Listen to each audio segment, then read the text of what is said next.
저는 오늘 사도행전 1장 8절을 본문으로 성령 받아 바르고 능력 있게 삽시다 하는 제목으로 함께 말씀을 나누겠습니다.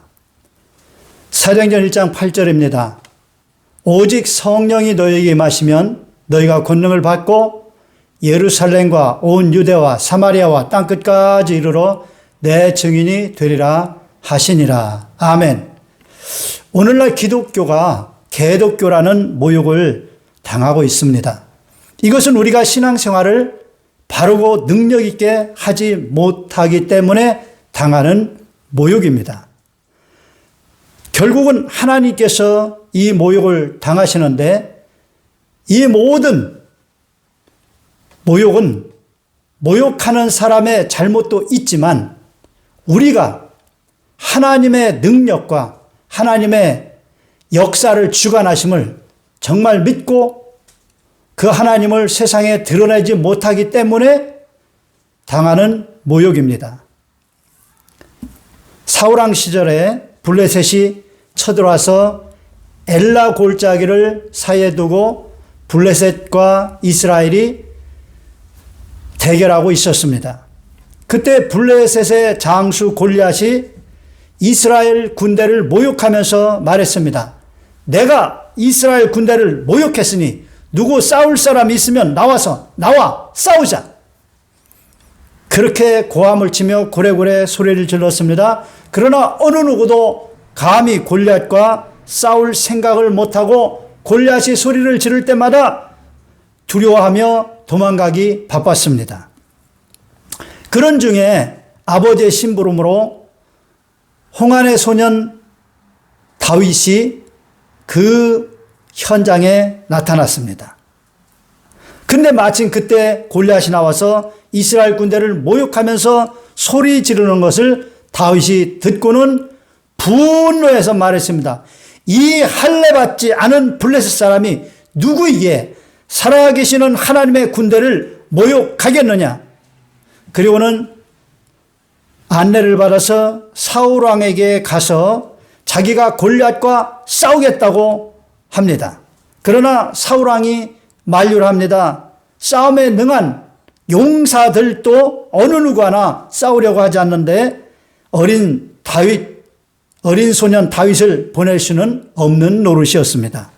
그러나 다윗은 사울왕을 끈질기게 설득해서 결국 골리앗과 싸우고 하나님의 만군의 하나님의 이름으로 물맷돌을 던져서 골리앗을 쓰러뜨리고 가서 그의 칼을 뽑아서 목을 잘라서 골리앗을 죽이고 이스라엘의 대승리를 가져온 것입니다.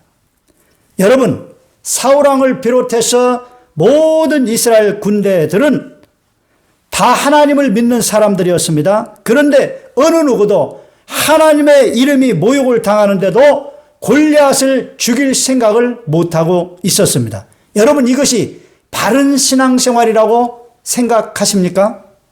이것은 전지전능하신 하나님께서 함께 하심을 믿지 못하는 형식적인 신앙생활인 것입니다. 그러므로 이것은 결코 바른 신앙생활이라고 할 수 없습니다. 그러므로 이스라엘 진영에서 오직 한 사람 다윗만이 바른 신앙생활을 하고 있다고 말할 수가 있습니다. 근데 여러분, 오늘날 이런 형식적인 신앙생활을 하면서 자신이 바르게 신앙생활 하는 줄로 착각하고 사는 성도들이 너무나도 많이 있습니다. 어찌 보면 거의 대부분이 아닐까 싶습니다. 그러면 오늘날 우리가 이런 형식적인 신앙생활에서 벗어나서 살아계신 하나님을 진실로 믿으며 바르게 능력 있게 신앙생활을 하려면 어떻게 해야 할까요? 바로 성령을 받아야 합니다. 성령으로 충만해야 합니다. 성령을 받아서 성령으로 충만하지 않으면 마음은 바른 신앙생활, 능력 있는 신앙생활을 하고 싶어도 할 수가 없는 것입니다. 여러분, 예수님께서 잡히실 때에 제자들이 다 예수님을 버리고 도망갔습니다. 그런데 예수님께서 겟세마네 동산에서 기도하실 때 잡히시기 전에 제자들에게 말씀을 하셨어요. 내가 잡힐 것인데 너희들은 다 나를 버리고 도망할 것이다. 그런데 베드로가 이렇게 말합니다. 죽을지언정 주님을 버리지 않겠습니다. 그러자 다른 제자들도 다 같이 또 그렇게 말을 했습니다. 그런데 막상 예수님께서 잡히시자 제자들은 다 도망갔고 베드로는 자기가 호언장담한 것이 있어서 마음이 걸렸던지 멀찌감치 예수님을 따라갔습니다. 그래서 가야바 뜰에서 많은 사람들에게 모욕당하는 예수님을 지켜보고 있습니다. 그때 사람들이 베드로에게 너도 한패였다. 그렇게 말을 하자 베드로는 부인을 합니다. 3번이나 부인을 하고 저주하고 맹세까지 하면서 부인을 합니다. 그때 예수님께서 베드로를 돌아보셨습니다. 베드로의 마음이 얼마나 비참했을까요? 함께 죽을지언정 죽는 데까지 주님과 함께 가겠다고 그렇게 호언장담했는데 저주하고 맹세까지 하면서 부인해버리고 마른 것입니다. 그래서 베드로는 밖에 나가서 통곡을 했습니다. 마음은 원이었지만 정말로 주님을 사랑하고 주님과 함께 목숨도 던지고 싶은 마음이 있었지만 몸이 따라주질 못한 것입니다. 마음은 원이로되 육신이 약했던 거예요. 그런 베드로가 오순절날 성령 충만을 받습니다. 그리고는 부활하신 예수님을 전하는데 예수님을 잡아서 죽였던 그 무리들이 베드로를 또 잡아갑니다. 그래가지고 위협을 합니다. 예수님의 부활에 대해서 또다시 전하면 죽여버리겠다고 위협을 합니다. 그때 베드로가 이렇게 말을 합니다. 하나님 앞에서 너희 말을 듣는 것이 하나님 말씀을 듣는 것보다 옳은가 판단해라. 쉽게 말하면 하나님 앞에서 난 하나님 말씀을 듣지 너희들 말 안 듣겠다. 죽일 테면 죽여봐라. 이렇게 당당하게 말할 수 있었던 것은 바로 성령 충만을 받았기 때문입니다. 성령 충만 받자 베드로가 이렇게 달라진 것입니다. 사랑하는 여러분, 우리는 오늘날 죽음의 위협이 아닌 상황에서도 하나님의 말씀을 너무나도 불순종할 때가 많습니다.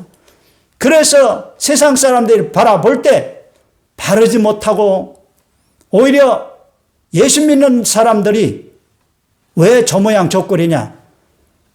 그래서 개독교라고 모욕을 당하고 있는 것입니다.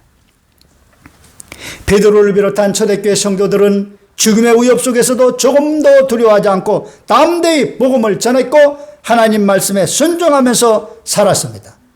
스데반 같은 사람은 복음을 전하다가 죽기까지도 했습니다. 여러분, 스데반이 돌에 맞아 죽기 직전에 상황을 사도행전 7장 55절로 56절에 이렇게 기록하고 있습니다. 스데반이 성령이 충만하여 하늘을 우러러 주목하여 하나님의 영광과 및 예수께서 하나님 우편에 서신 것을 보고 말하되 보라 하늘이 열리고 인자가 하나님 우편에 서신 것을 보노라. 그러므로 사랑하는 성도 여러분, 바르고 능력 있는 신앙생활을 하기 위해서는 반드시 성령 충만을 받아야 하는 것입니다. 할렐루야. 십자가에 달려 죽으시고 사흘 만에 부활하신 예수님께서는 제자들과 40일 동안 함께 계시면서 예수님이 부활하신 것을 확실하게 나타내 증거하시고 40일 동안 예수님께서는 하나님 나라의 일에 대해서만 말씀을 하셨습니다. 그리고 제자들에게 말씀하십니다. 예루살렘을 떠나지 말고 내게서 들은 바 아버지께서 약속하신 것을 기다리라. 요한은 물로 침례를 베풀었으나 너희는 몇 날이 못되어 성령으로 침례를 받으리라. 그러나 제자들은 성령으로 침례를 받는 것보다 이스라엘 나라가 언제 회복될 것인지 그게 더 관심이 많았고 궁금했습니다. 그래서 예수님께 이스라엘 나라가 회복될 때가 이때인지를 여쭈었습니다. 그러자 예수님께서는 말씀하십니다. 때와 시기는 아버지께서 자기 권한에 두셨으니 너희가 알 바 아니요 오직 성령이 너에게 임하시면 너희가 권능을 받고 예루살렘과 온 유대와 사마리아와 땅끝까지 이르러 내 증인이 되리라. 다시 말하면 성령 충만 받아서 땅끝까지 생명의 구주이신 예수님을 전하라는 것입니다. 복음 전파의 명령을 하신 것입니다. 예수님의 복음 전파의 명령에 대해서는 마태복음엔 이렇게 말씀하고 있습니다. 너희는 가서 모든 민족을 제자로 삼아 아버지와 아들과 성령의 이름으로 침례를 베풀고 내가 너희에게 분부한 모든 것을 가르쳐 지키게 하라. 볼지어다 내가 세상 끝날까지 너희와 항상 함께 있으리라. 아멘. 마가복음에는 이렇게 말씀합니다. 너희는 온 천하에 다니며 만민에게 복음을 전파하라. 믿고 침례를 받는 사람은 구원을 얻을 것이요 믿지 않는 사람은 정죄를 받으리라. 믿는 자들에게는 이런 표적이 따르려니 곧 그들이 내 이름으로 귀신을 쫓아내며 새 방언을 말하며 뱀을 집어올리며 무슨 독을 마실지라도 해를 받지 아니하고 병든 사람에게 손을 얹은 즉 나으리라. 아멘. 할렐루야. 부활하신 예수님께서는 승천하시기 전에 제자들에게 오직 성령 받아서 온 천하에 다니며 만민에게 복음을 전해서 영혼을 구원하고 예수님께서 분부하신 성경 말씀 창세기부터 계시록까지 그 모든 말씀을 가르쳐 지키라고 지상명령을 선포하시고 승천하신 것입니다. 그러므로 우리는 성령 충만 받아서 반드시 성령 충만 받아서 지상명령을 준행하고 바르고 능력 있게 신앙생활을 해야 될 줄로 믿습니다. 첫째로 모든 성도는 반드시 성령 충만 받아서 복음을 전하며 살아야 합니다. 누가복음 24장 49절에 말씀합니다. 볼지어다 내가 내 아버지께서 약속하신 것을 너에게 보내리니 너희는 위로부터 능력으로 입혀질 때까지 이 성에 머물라. 그러니까 예수님께서 성령 충만 받기 전까지는 위로부터 능력으로 입힌다는 것은 바로 성령 충만 받는 걸 말하죠. 성령 충만 받기 전까지는 예루살렘 성에 오늘날로 말하면 교회에 머물러서 성령 받을 준비를 하라는 거예요. 성령 받지 않으면 제대로 복음을 전할 수가 없습니다. 물론 가서 관계전도해서 그냥 친구들 교회로 데리고 올 수 있어요. 그거는 정확히 말하면 복음 전파는 아닙니다. 그냥 교회로 데리고 온 것이죠. 그것도 소중합니다. 왜냐하면 교회로 데리고 오면 교회에서 복음을 듣고 그가 거듭나서 하나님의 자녀가 될 수 있기 때문입니다. 그러므로 그것도 소중하지만 정말 복음을 제대로 전해서 영혼을 건져내려면 성령 충만 능력을 받아야 되는 것입니다. 오직 성령이 너희에게 임하시면 너희가 권능을 받고 예루살렘과 온 유대와 사마리아와 땅끝까지 이르러 내 증인이 되리라 말씀하신 것입니다.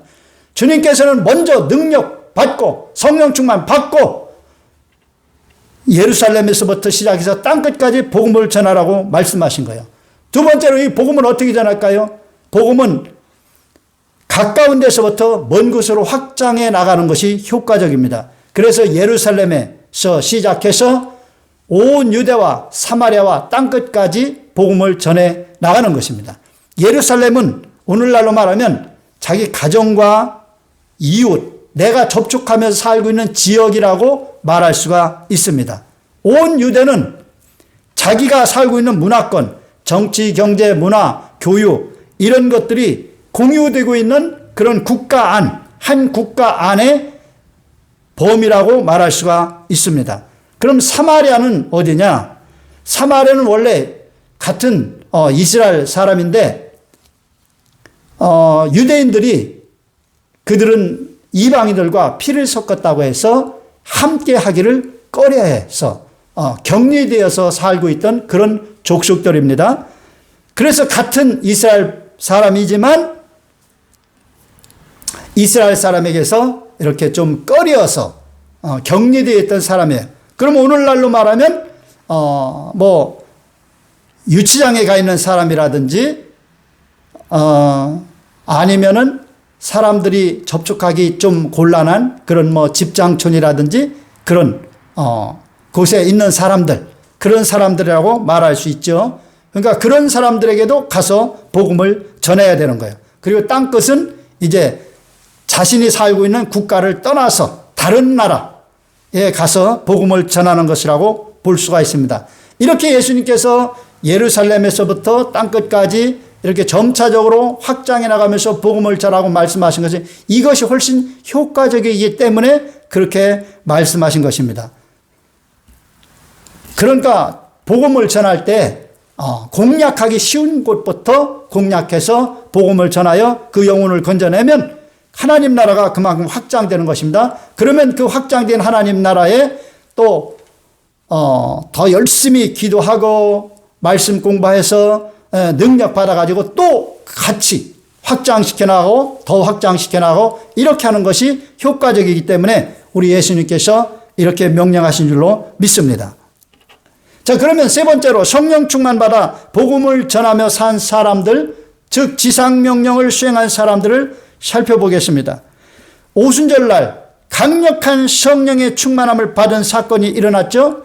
오순절날이 이미 이름에 그들이 다 같이 한 곳에 모였더니 호련히 급하고 강한 바람 같은 소리 있어 그들이 앉은 온 집에 가득하며 마치 불의 혀처럼 갈라지는 것들이 그들에게 보여 각 사람 위에 하나씩 임하여 있더니 그들이 다 성령의 충만함을 받아 성령이 말하게 하심을 따라 다른 언어들로 말하기를 시작하니라. 초대교회 성도들은 예수님께서 승천하신 후에 오로지 기도에 힘쓰면서 성령 받기를 간절히 사모했습니다. 오직 성령 받기 위해서 오로지 기도에 힘쓴 거예요. 그러자 오순절날 성령이 충만하게 바람같이 불같이 아주 강하게 임해서 그들이 다른 언어들로 말하기를 시작한 것입니다. 이렇게 성령 충만 받은 그들이 이제 복음을 전한 것이 사도행전에 기록되어 있는 내용입니다. 11사도가 이제 성령 충만 받은 그 현장에 와 있던 수많은 외국에서 있다가 오순절날을 맞이해서 그 절기를 지키기 위해서 왔던 유대인들에게 베드로가 설교를 하는 내용이 사도행전 2장 14절로 36절에 나옵니다. 그 부분을 다 읽으면 좋겠는데 여러분이 각자 읽으면서 은혜를 받으시길 바라고요. 자, 베드로가 그 설교한 내용은 그 성령 충만 받은 사람들이 바로 요엘 선지자가 예언했던 그 성령의 충만함을 받은 것이다. 그렇게 말을 했고 또 이 성령 충만이 성령을 어떻게 받게 됐느냐.